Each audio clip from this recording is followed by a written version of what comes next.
Você realmente deseja conduzir sua vida da maneira mais negativa possível? Em outras palavras, você prefere viver sob o domínio de suas emoções, enfrentando uma existência em que é difícil controlar a raiva e a ansiedade, resultando em relacionamentos prejudicados e uma sensação de estagnação, vencido pela procrastinação? Acredito que ninguém acorda de manhã com o desejo de ter um dia ruim.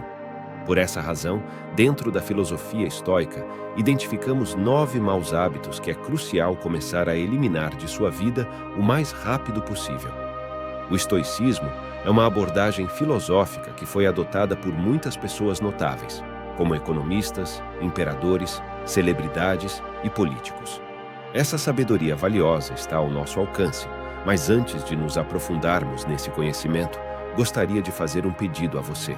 Compartilhe nos comentários deste vídeo qual hábito prejudicial você está trabalhando para eliminar e a data em que está assistindo a este vídeo. Essa simples declaração representa um ato corajoso e é o primeiro passo para quebrar qualquer hábito que vá contra os princípios estoicos e que esteja afetando negativamente sua vida. Marque na agenda do Google ou no calendário do seu celular para retornar a este vídeo e avaliar o progresso que alcançou. Comprometa-se verdadeiramente com essa transformação. E antes de continuarmos, gostaria de pedir que você deixasse um like no vídeo, pois isso ajuda a difundir a filosofia estoica para um público mais amplo. E se você não deseja perder nenhum de nossos conteúdos, inscreva-se no canal e ative o sininho. A fonte da sua ansiedade quando vejo uma pessoa ansiosa, pergunto a mim mesmo o que ela quer, pois se a pessoa não estivesse querendo algo que está fora de seu controle, por que sentiria ansiedade? Epicteto, uma das lições mais preciosas do estoicismo, é entender que existem coisas nesse mundo que estão fora do nosso controle. O Brasil é o país com mais pessoas ansiosas do mundo, de acordo com dados da Organização Mundial da Saúde, OMS. São mais de 18 milhões de brasileiros nesta batalha da mente. Esses são apenas alguns dos pensamentos que temos que geram a ansiedade. Será que vou me dar bem na apresentação do trabalho? Será que meu relacionamento vai dar certo, que tenha sol no dia da viagem e não chova, pelo amor de Deus? Quando será que vão retornar da entrevista? Será que vou ser premiado no consórcio? Será que minha encomenda vai chegar hoje? Será que meu vizinho vai ligar o som alto? Será que vou ter dinheiro suficiente para pagar a fatura do cartão? Será que meus filhos estão sendo bem encaminhados na vida?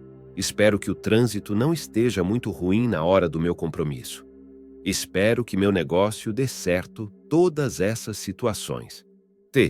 Uma coisa em comum, como diz Epicteto, é querer algo que está fora de nosso controle, sempre que estamos tensos ou sob pressão. Ela vem, ficamos com a respiração e coração acelerado. Andamos de um lado para outro nervosamente, podemos piscar a pálpebra dos olhos, envolte-ente e bater os pés sem parar. A ansiedade é um sentimento humano como raiva. Por exemplo, os estoicos se referiam a essas emoções como paixão, justamente pelo mal que pode nos causar se nos deixarmos ser totalmente dominados por elas, quando a ansiedade fica fora de controle, a ponto de prejudicar o seu dia a dia, te impossibilitando de realizar suas atividades, te paralisar e até trazer sofrimento emocional para a sua vida. É hora de lidar com ela. Os gatilhos e as raízes que a desencadeiam. Se você quer mudar os frutos, primeiro tem que trocar as raízes. Se você só identificar os gatilhos que te deixam ansioso e não mudar suas preocupações, ou seja, as causas, todas as técnicas de como lidar com a ansiedade falharão. Como seres humanos, não estamos acima da natureza. Somos parte dela, portanto, quando respeitamos as suas leis e cuidamos das nossas raízes, da nossa mente, do nosso mundo interior, a vida flui suavemente. Se não fizermos isso, viver se torna difícil em toda a floresta. Fazenda, plantação, é o que está embaixo da terra que gera o que está na superfície. Portanto, é inútil se concentrar apenas nos frutos que já estão maduros. Não podemos mudar aqueles que já estão pendendo dos galhos, mas podemos modificar os que ainda vão nascer. Para isso, precisamos cavar a terra e reforçar as nossas raízes. Se você concentrar atenção na ansiedade ou em seus gatilhos, sem entender por você está ansioso, sua melhora será temporária. Mas, se ao se perceber ansioso você perguntar a si mesmo por que estou com o estômago embrulhado, sou eu que estou no controle aqui ou é a minha ansiedade? Qual é a fonte da minha ansiedade? Qual é sua raiz? É algo que está sob meu controle? É algo que não está sob meu controle, como diz Epiteto. Se o problema possui solução, não devemos nos com ele, e se não tiver solução de nada adianta nos preocuparmos. Sêneca também diz: infeliz é o espírito ansioso pelo futuro, e mais importante, minha ansiedade está me fazendo algum bem, a perfeição é a inimiga da ação. Não abandonamos nossas atividades, porque perdemos a esperança de algum dia aperfeiçoá-las.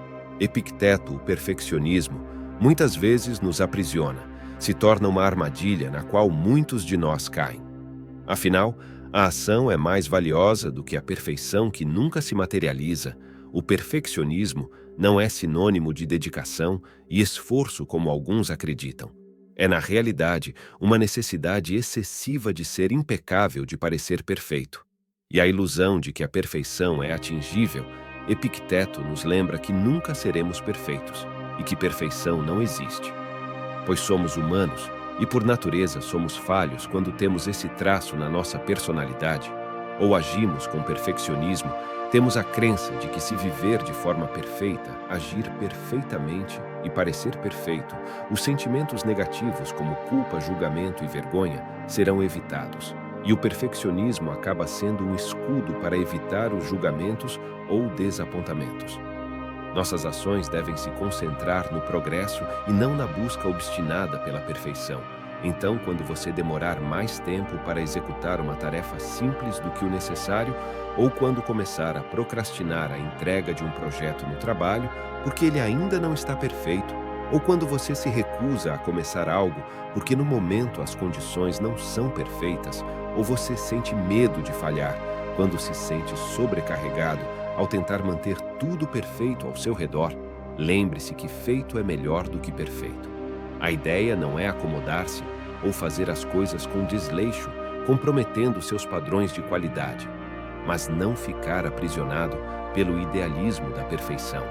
Avançar é mais importante, nas palavras de Marco Aurélio. Faz agora o que a natureza exige de ti, vai direto ao que interessa. Se isso estiver em teu poder, não olhe em volta para ver se as pessoas saberão disso. Não esperem a perfeição da República de Platão, mas contenta-se até mesmo com o menor avanço e não consideres o resultado algo pequeno. Podemos avançar um passo de cada vez ou irmos devagar. Mas o mais importante é não nos deixarmos paralisar pelo perfeccionismo. A raiva é um combustível ruim. Não há nada mais espantoso que a raiva, nada mais curvado sobre a própria força. Se bem-sucedida, nada mais arrogante se frustrada, nada mais insano como ela, não é forçada a recuar pelo cansaço. Mesmo na derrota, quando a sorte elimina seu adversário, ela crava os dentes em si mesma. Sêneca, como os estoicos disseram, muitas vezes ficar com raiva, quase nunca, resolve nada, geralmente tornam as coisas. Bem piores, ficamos cegos, perturbados, e acabamos contaminando todo o ambiente, deixando todos tensos e aflitos, enquanto o problema continua longe de ser resolvido. Muitas pessoas bem-sucedidas vão lhe dizer que a raiva é um combustível poderoso na vida para progredir o desejo de provar que todos estão errados ou esfregar isso na cara deles. Fez muitos milionários a raiva de ser chamado de gordo ou de burro. Criou excelentes corpos e mentes brilhantes. A raiva de ser rejeitado motivou muitos a trilhar o próprio caminho. Mas essa é uma visão turva, onde negligenciamos a razão e estamos quase convencidos de que a raiva pode ser positiva.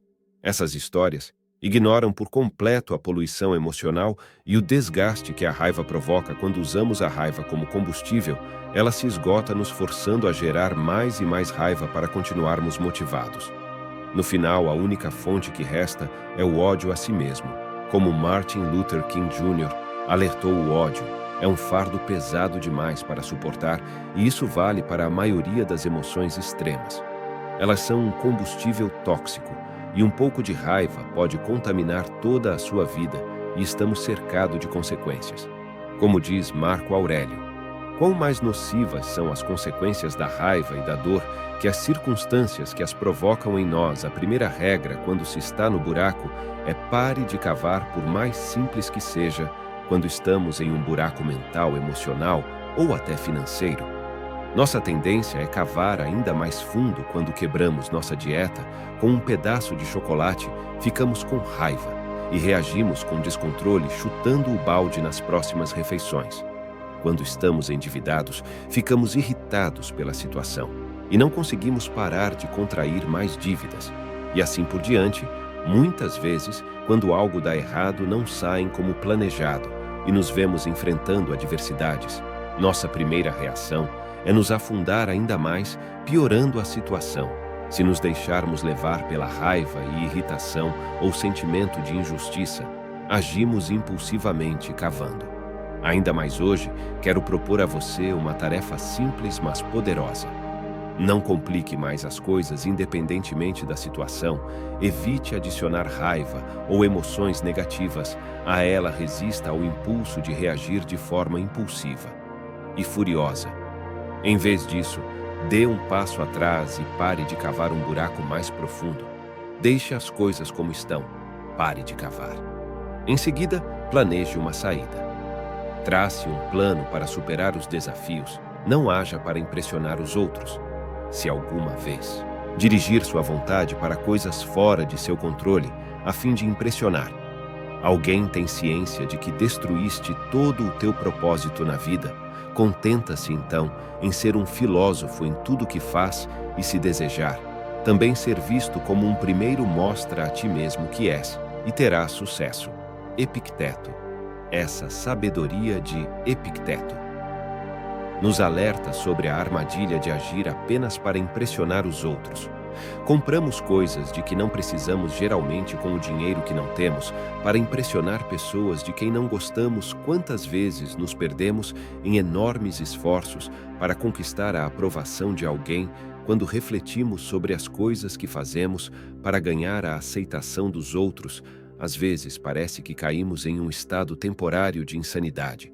De repente, vestimos roupas desconfortáveis e até ridículas, simplesmente porque nos disseram que são bacanas. Mudamos nossos hábitos alimentares, alteramos nossa maneira de falar e esperamos ansiosamente por um telefonema ou mensagem de alguém que, em muitos casos, nem mesmo valorizamos. Se tivéssemos essas atitudes porque gostamos, seria uma coisa, mas não é o caso. O problema reside no fato de que essas ações são motivadas apenas pelo desejo de obter a aprovação alheia.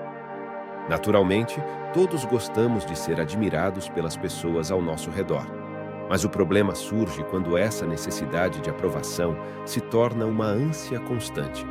O menor sinal de desaprovação, deixamos de acreditar nas nossas convicções, nos nossos valores e nos nossos sonhos para agradar a OS. Outros, como nos lembra Epicteto, não busque a felicidade fora, mas sim dentro de você. Caso contrário, nunca a encontra. Se colocarmos nossa felicidade nas mãos da aprovação alheia, seja dos seus pais, sua esposa, seu marido ou seus amigos, estaremos fadados a ser reféns das expectativas dos outros, em vez de vivermos de acordo com nossas próprias convicções e valores. Se liberte da necessidade de impressionar os outros e encontre a verdadeira felicidade dentro de si mesmo. As únicas coisas que estão sob seu controle são seus julgamentos, opiniões e valores. É neles que você deve manter seu foco. Respeite suas próprias convicções e persiga seus sonhos com determinação, independente da aprovação externa. O seu sucesso será medido pela autenticidade, não pela aceitação alheia. Pequenas compulsões de hoje se tornam vícios de amanhã. O que consideramos como prazeres inofensivos facilmente podem se tornar vícios descomunais em nossas vidas. Começamos com um cafezinho pela manhã e depois não. Conseguimos mais ficar sem ele no início do dia. Verifique nosso e-mail ou WhatsApp, porque isso faz parte do nosso trabalho, e logo passamos a sentir a vibração fantasma ou a ouvir o toque a cada dos segundos que estamos sem ele. Não comemos um doce após o almoço. E todos os dias precisamos desesperadamente de um doce, lemos um comentário para saber a opinião dos outros. E rapidamente não conseguimos entrar e sair de um vídeo sem ficar meia hora nos comentários com pouco tempo. Esses hábitos inofensivos passam a comandar nossa vida, começamos a apostar em jogos de azar de vez em quando, só por diversão. Mas a busca por essa emoção pode se tornar um vício que consome nosso dinheiro extra, depois nosso salário todo e nossos relacionamentos. As pequenas compulsões e impulsos que temos não somente corrompem nossa liberdade e soberania, como também confundem nossa clareza. Pensamos sempre que estamos no controle, mas essas dependências significam que não estamos no controle de nossa vida. O vício está, seja sincero com você mesmo. Nesse momento, você está mesmo no controle qualquer pessoa que verdadeiramente queira ser livre. Disse Epicteto, não deseja algo que esteja realmente no controle de outrem, a menos que queira ser um escravo. Como disse um dependente, o vício se dá quando perdemos a liberdade de nos abster. Recuperemos essa liberdade. Somos todos dependentes de uma maneira ou de outra. Esses vícios podem variar para cada um: tomar refrigerante, usar drogas, reclamar da aprovação de alguém, criticar tudo e a todos, fofocar, navegar na internet, pornografia, jogos. Mas você precisa recuperar a capacidade de se abster, porque é nessa capacidade que reside sua clareza. E seu autocontrole, nas palavras de Sêneca, é parte da cura, o desejo de ser curado. É por isso que devemos nos fortalecer, pondo à prova essas dependências. Antes que elas se tornem grandes demais, você pode tentar passar um dia sem isso, ou aquilo pode se submeter a uma dieta por um mês, pode resistir ao impulso de pegar o telefone e postar nas redes sociais: já tomou um banho frio. Não é tão ruim. Depois de umas 2 vezes já ficou uma semana sem açúcar. Foi assim tão ruim sobre os vícios. Ou você se torna invulnerável à sua dependência, ou se torna seu escravo. Mostra-me alguém que não é. Um é escravo da luxúria, outro da cobiça, outro do poder, e todos são escravos do medo. Eu poderia nomear um antigo cônsul que é escravo de uma velhinha, um milionário que é escravo de uma faxineira nenhuma. Servidão é mais abjeta que é a autoimposta. Sêneca. Você não precisa dar opinião. Temos o poder de não ter opinião nenhuma sobre algo e não deixar que nossa alma seja perturbada, pois as coisas não têm o poder natural de moldar nossos julgamentos. Marco Aurélio. Aqui está um exercício intrigante. Pense em todas as coisas perturbadoras das quais você não tem conhecimento. Coisas que as pessoas podem ter dito sobre você pelas costas, erros que passaram despercebidos. Coisas que você deixou cair ou perder sem nem sequer perceber. Qual é a sua reação? Nenhuma, porque você não tem conhecimento disso. O que é má sorte? Opinião. O que são conflitos? Briga. Acusação, irreverência e frivolidade são opiniões. E mais do que isso, são opiniões que se situam fora de nossa escolha racional, apresentadas como se fossem o bem ou o mal. Deixa uma pessoa mudar suas opiniões, apenas para o que pertence ao campo de sua escolha, e garanto que ela terá paz de espírito, seja o que estiver acontecendo à sua volta. Epiteto. Opinião. Todo mundo tem uma pense sobre todas as opiniões que você possui. Se o tempo hoje é conveniente, se as ações de alguns colegas de trabalho são éticas, se alguns familiares têm consideração com você sobre o relacionamento de amigos, em como as pessoas vivem suas vidas, se é certo ou errado, se fulano é grosso ou não, se você é bem-sucedido ou não, e assim por diante.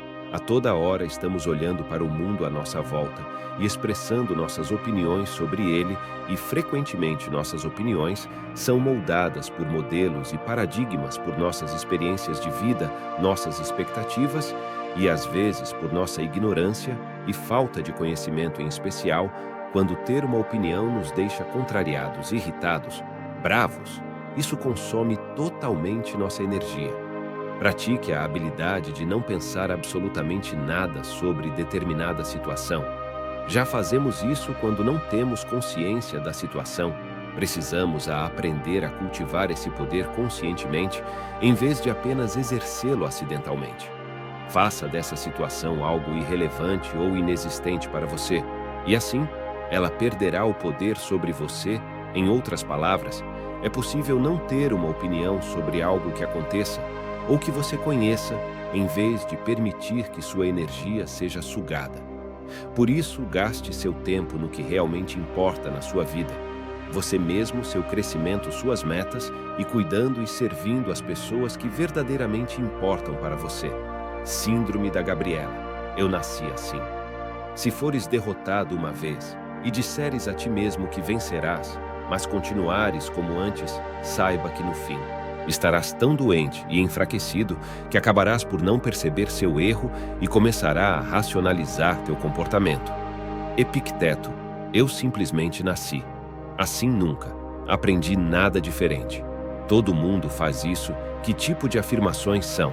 Essas são as desculpas que as pessoas usam para justificar permanecerem como são em vez de se esforçarem para se tornarem melhores, conforme nos diz Epicteto, quando continuamos agindo da mesma maneira sem mudar. Nossas ações, passamos a justificar nosso comportamento. Resistir à mudança nos priva das oportunidades que a vida oferece. A realidade é que o mundo evolui assim. Devemos evoluir também há 20, 30 anos. Se você tivesse um diploma de faculdade, era garantia absoluta de um emprego estável e carreira de sucesso. No entanto, hoje a internet abriu portas para novos tipos de trabalho e profissões que não existiam antes, muitos dos quais não exigem a necessidade de uma formação acadêmica formal. Foi dito que a definição de insanidade é fazer a mesma coisa repetidamente e esperar resultados diferentes. No entanto, isso é exatamente o que a maioria das pessoas fazem. Elas dizem a si mesmas que hoje não vão se irritar. Hoje, não vou deslizar ou cometer os mesmos erros, mas seguem a mesma rotina. Não fazem nada realmente diferente e seguem esperando que de alguma forma funcione. Desta vez. No entanto, esperança não é uma estratégia fracasso, é uma parte da vida em relação à qual temos pouca escolha. O fracasso faz parte da vida, e não temos controle sobre isso. No entanto, aprender com o fracasso é uma escolha. Devemos optar por fazer as coisas de maneira diferente, ajustar e mudar até que alcancemos o resultado desejado. Mas isso é difícil. Insistir em velhos padrões de fracasso é fácil, não requer reflexão ou esforço adicional, e é por isso que a maioria das pessoas continua a fazê-lo. Entretanto, devemos lembrar que a mudança é o caminho para o progresso e o crescimento pessoal. Enquanto a resistência à mudança nos aprisiona na inércia, não seja carregado pela preguiça tudo o que ainda deve ser feito. A virtude pode fazer com coragem e presteza, pois qualquer pessoa diria que é um sinal de insensatez alguém empreender uma tarefa com o espírito preguiçoso e relutante, ou voltar o corpo para uma direção e a mente para outra e ser despedaçado por impulsos muito divergentes. Através do esforço e dedicação, o ser humano encontra sua realização, contribui para o ato de criação e impulsiona o crescimento e desenvolvimento do mundo. Mas por meio da preguiça, o homem fica estagnado e o mundo destinado a acabar. Se você começa alguma coisa e sentir imediatamente a preguiça e a irritação tomando conta de você. Nesse momento, se pergunte: por que estou fazendo isso? Por que estou relutante? Medo, má vontade. Cansaço. Não fique enrolando esperando que alguém vá aparecer e fazer seu trabalho ou suas tarefas por você, ou que alguém virá te lembrar da necessidade e importância do que você tem que fazer. Não seja a pessoa que diz sim com a boca, mas as ações contam outra história. Vencer a preguiça é a primeira coisa que o homem deve procurar fazer. Se quiser ser dono do seu destino, existem apenas duas opções. Quando se trata de lidar com a preguiça, ou você acorda antes dela te arrastar para sua armadilha, ou você é engolido por sua força paralisante. Não existe meio termo. Se permitir qualquer espaço à preguiça, sem dúvida, o carregará. O homem comum é exigente com os outros. O homem superior é exigente consigo mesmo. Marco Aurélio. É sempre mais cômodo não fazer nada, mas é sempre pior. A preguiça é uma não-vontade que petrifica, afunda e afoga todos que se entregam aos encantos do descuido e do desleixo. Então, hoje comprometa-se a resistir. Preguiça, nada a temer, exceto o próprio medo, mas não há razão para viver e limites para nossas desgraças. Se deixarmos nossos medos, predominam seca. Quando se tem medo ao extremo, tudo se torna mais desafiador. Alcançar objetivos. Ter experiências enriquecedoras e preservar nossa saúde mental se torna bastante difícil. Uma das virtudes estoicas é a coragem, um escudo contra o medo paralisante. A coragem é um conjunto de forças de caráter que inclui confiança, fazer o que é certo, integridade, resiliência e determinação para enfrentar nossos desejos, dores e paixões. Medo sem coragem ou sem enfrentamento é paralisante, nos imobiliza. Pode até transformar virtudes em vícios. Sem coragem, não há progresso. Pois nunca teremos a determinação de ir ao encontro do desconhecido. Os estoicos sabiam que o medo devia ser temido pelas inseguranças e dificuldades que cria nas palavras de Sica. Você que é capaz e que entende de onde e para onde vai seu caminho e que por essa razão tem uma ideia da distância a percorrer. Ajuste seu caráter, desperte sua coragem e fique firme em face das coisas que o têm aterrorizado. Os perigos que tememos muitas vezes parecem insignificantes quando comparados ao dano que causamos a nós mesmos e a outros ao tentar evitá-los. A todo custo, situação difícil não pode ser resolvida com terror. O medo só complica mais as coisas e é por isso que devemos resistir a ele e rejeitá-lo. Se desejamos mudar este tipo de situação, são os acontecimentos que provocam medo, quando um outro detém poder sobre eles ou pode evitá-los. Essa pessoa se torna capaz de causar medo, como a fortaleza é destruída não por ferro e fogo, mas por julgamentos. É aqui que devemos começar, e é a partir dessa frente que devemos tomar a fortaleza e expulsar os tiranos. Epicteto, os estoicos nos oferecem o conceito da cidadela interior, a fortaleza que protege nossa alma, mesmo que possamos ser vulneráveis fisicamente e à mercê do destino. Nosso domínio interior permanece inabalável, como Marco Aurélio nos lembra. Coisas não podem tocar a alma. No entanto, a história nos ensina que até as fortalezas impenetráveis podem cair se traídas de dentro. Quando cedemos ao medo, estamos traindo a fortaleza inexpugnável que nos foi concedida. Portanto, não. Atraia, mantenha-se firme contra o medo, proteja sua cidadela interior e encontre a coragem para enfrentar o que a vida lhe apresenta.